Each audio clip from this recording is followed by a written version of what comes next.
से विकलांग था, कल आया था कथा में। बाबा की कृपा से अब चलता भी है, बोलता भी है, बैठता भी है और समझता भी। एक बार जोरदार ताली बजाकर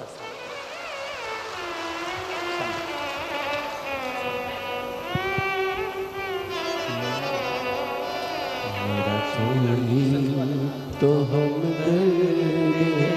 बेटे की सचिवालय में नौकरी लगी है। एक बार जोरदार ताली बजाकर साधुवाद दीजिए, बधाई। ये बेटे मेरा तू ही तो हम दर्द जिसे हर दर्द कहता।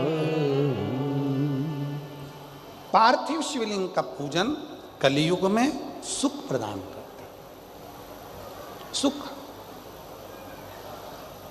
चर्म रोग हो गया, चमड़ी सफेद पड़ने लगी, शरीर में चिट्टे पड़ने लगे, पूरा शरीर बेकार होने लगा,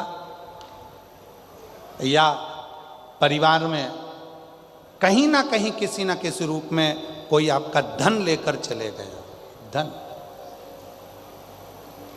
नहीं दे रहा, बहुत प्रयास कर लिया, खा गया, कहीं चले गया, नहीं दे रहा। गेहूं की एक बाली भगवान देव अधिदेव महादेव को महाशिवरात्रि के दिन समर्पित करिए। उसी बाली को अगर धन लेकर कोई व्यक्ति, बाली का एक नियम है, बाली देखिए आप लोगों ने गेहूं की बाली का नियम है, कपड़े में अगर उसको डाला जाता है तो वो बाली उल्टी चलती है, ऊपर की ओर चढ़ती है।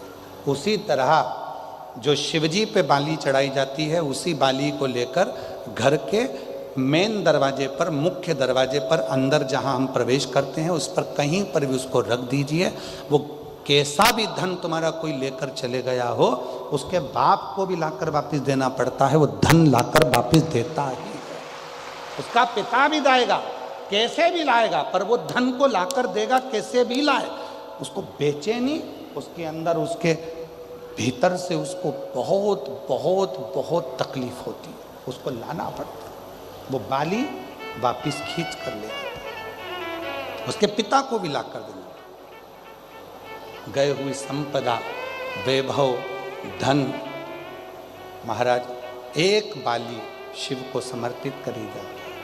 हम तो यहाँ तक कहेंगे मेरी जीजियों से, अगर तुम्हारे घर में वंश नहीं बढ़ रहा, संतान नहीं है, औलाद नहीं है, 20-20, 25-25 साल हो गए, 23 साल, 30 साल भी अगर हो गए हैं, तो प्रत्येक महीने शिवरात्रि आती है, हर महीने की शिवरात्रि पर गेहूं का एक दाना शिव को समर्पित कर कर प्रदोष काल में उस दाने को लेकर आओ और रात्रि को सोने से पहले उस दाने को खाना प्रारंभ करो। मेरा बाबा चाहेगा तो तुम्हारी गोदी में संतान जरूर देगा, वंश देगा।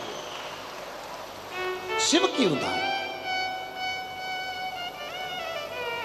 शंकर की कृपा, शिव की उदारता, शंकर की भक्ति, अविरल भक्ति हमें सुख देती, आनंद देती। एक पार्थिव शिवलिंग का निर्माण, हम सतयुग में नहीं है, हम सतयुग में नहीं है कि हमें हीरे के शिवलिंग बनाना पड़े, माणिक शिवलिंग बनाना पड़े, रतन के शिवलिंग बनाना पड़े। ना हम त्रेता में कि हमें सोने के और चांदी के शिवलिंग बनाना पड़े, ना हम द्वापर में हैं कि हम पारत का शिवलिंग बनाए। हम तो कलयुग में हैं, और कलयुग में भोलेनाथ जी की भक्ति का सबसे सुंदर तरीका है पार्थिव शिवलिंग का पूजन करो। यदि पार्थिव नहीं भी बना सकते तो एक लोटा जल लेकर शिव जी के मंदिर में जाकर बाबा देव अधिदेव महादेव को जल चढ़ाना प्रारंभ करो। मेरा देव अधिदेव महादेव सुख प्रदान करना प्रारंभ कर देता है। एक लोटा जल सारी समस्या का, एक लोटा वो सुख दे।